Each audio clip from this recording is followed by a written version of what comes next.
संगमनेर नगरपालिकेच्या विविध विषय समित्यांच्या नूतन सभापतींच्या निवडी आज करण्यात आल्या। त्यामध्ये बांधकाम समिती सभापतीपदी सोमेश्वर दिवटे, पाणी पुरवठा नितीन अभंग, आरोग्य समिती शेख जुलेखा, महिला बाल कल्याण समिती सुमित्रा दिब्डी, शिक्षण समिती सभापतीपदी स्वाती ताजने यांची निवड करण्यात आली असून उपनगराध्यक्ष पूनम मुंदडा यांनी राजीनामा दिला असल्याचं समजतंय।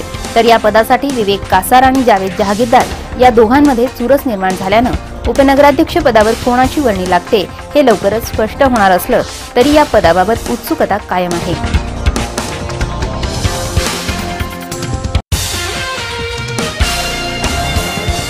स्वामी विवेकानंदांच्या जयंतीचं औचित्य साधून ज्येष्ठ समाजसेवक अण्णा हजारे यांनी देशासाठी कार्य करू इच्छिणाऱ्या युवकांना प्रशिक्षण देण्याचा संकल्प केलाय। 400 देशभक्त युवा कार्यकर्त्यांना 10 ते 13 जानेवारी दरम्यान देशभक्तीचे धडे देऊन प्रशिक्षित करण्याचा मानस त्यांनी व्यक्त केला। देशातील भ्रष्टाचार रोखण्यासाठी जनलोकपाल, राईट टू विजिट, ग्रामसभेला जादा अधिकार, दप्तर दिरंगाई, जनतेची सनद असे अनेक कायदे करण्यासाठी राष्ट्रीय स्तरापासून गाव पातळीपर्यंत संघटन उभे करणं गरजेचं असल्याचं मत अण्णा हजारे यांनी व्यक्त केलंय।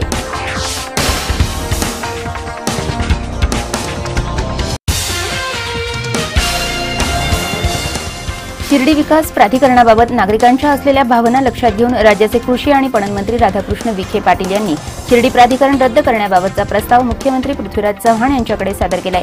लाखो भाविकांचं श्रद्धास्थान असणाऱ्या शिर्डीसह राहता तालुक्यातल्या साकुरी, रुई, सावळी विहीर खुर्द, सावळी विहीर बुद्रुक, कनकुरी, निघोज, निमगाव, कोऱ्हाळे, नांदुर्की खुर्द, नांदुर्की बुद्रुक, दोराळे आदी 12 गावांच्या विकासासाठी 25 ऑगस्ट 2009 साली नागरी विकास प्राधिकरणाची स्थापना करण्यात आली। या प्राधिकरणातून स्वतंत्र निधीद्वारे शिर्डी येथे येणाऱ्या लाखो भाविकांना पायाभूत सुविधा निर्माण करण्याच्या हेतूने शिर्डीसह परिसरातील या 12 गावांमधील मुख्य रस्ते, सांडपाणी वाहून जाण्याची सुविधा, स्ट्रीट लाईट, फुटपाथ आदी पायाभूत सुविधांचा विकास करण्याचे नियोजन या विकास प्राधिकरणाच्या माध्यमातून करण्यात येणार होतं।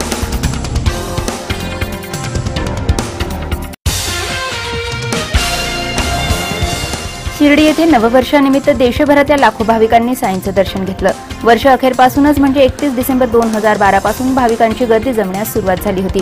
राज्यभरातून आलेल्या पायी दिंड्या, साईबाबांच्या पालख्या घेऊन वाजत गाजत मिरवणुकीनं प्रचंड उत्साहात साई भक्तांनी विक्रमी संख्येनं हजेरी लावली। दरम्यान शिर्डीत 1 जानेवारीला बॉम्बस्फोट घडवण्याची धमकी अतिरेक्यांनी पत्राद्वारे दिली होती। त्याच पार्श्वभूमीवर शिर्डीत पोलिसांचा मोठा फौजफाटाही दाखल होता। मंदिर परिसराभोवती सुरक्षा अधिक वाढवण्यात आली होती।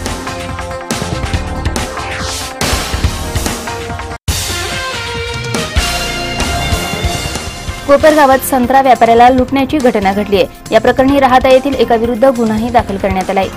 राजस्थान राज्यातील अनुपगड येथील ट्रक क्रमांक RJ1GA 6771 यावरील चालक 1,81,000 रुपये किमतीचा 9 टन संत्रा घेऊन कोपरगाव येथील पुणतांबा फाटा येथे 26 डिसेंबर रोजी आला। हा संत्रा राहता येथील सचिन सुरेश शिंदे यांना द्यावायचा होता। शिर्डी येथे भाविकांची मोठी गर्दी असल्याने पुणतांबा फाट्यावरच हा ट्रक अडविण्यात आला। त्यामुळे ट्रक चालक महेंद्र कुमार कलुराम जाट यांनी सचिन शिंदे यांच्या विरुद्ध पोलिसात तक्रार दाखल केली आहे।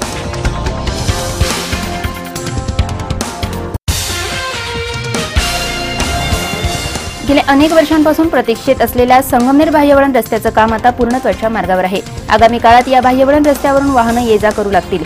या रस्त्याचं काम पूर्णत्वाच्या मार्गावर असल्यानं आता तालुक्यातील नागरिकांच्या नजरा नाशिक-पुणे महामार्गाच्या कामाकडे लागल्या आहेत।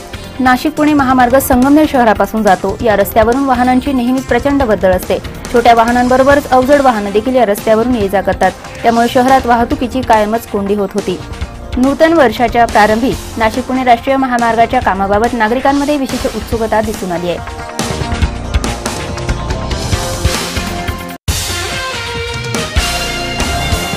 दुष्काळ निवारणासाठी जिल्ह्यातल्या अनेक तालुक्यांमध्ये रोजगार हमी योजना शासनाच्या वतीनं सुरू करण्यात आल्या। मात्र या योजना राबवताना मोठ्या प्रमाणावर भ्रष्टाचार झाला असल्याचं उघड झालंय। रोहयोच्या कामाबाबत ग्रामस्थांनी तक्रारींचा पाढा वाचण्यास सुरुवात केली आहे। या संदर्भात चौकशी अधिकाऱ्यांनी 105 पैकी 49 प्रकरणांची चौकशी केली असून त्यात दोषी आढळलेल्या विविध तालुक्यातल्या संबंधित अधिकाऱ्यांवर कायदेशीर कारवाईची शक्यता वर्तवण्यात आली आहे।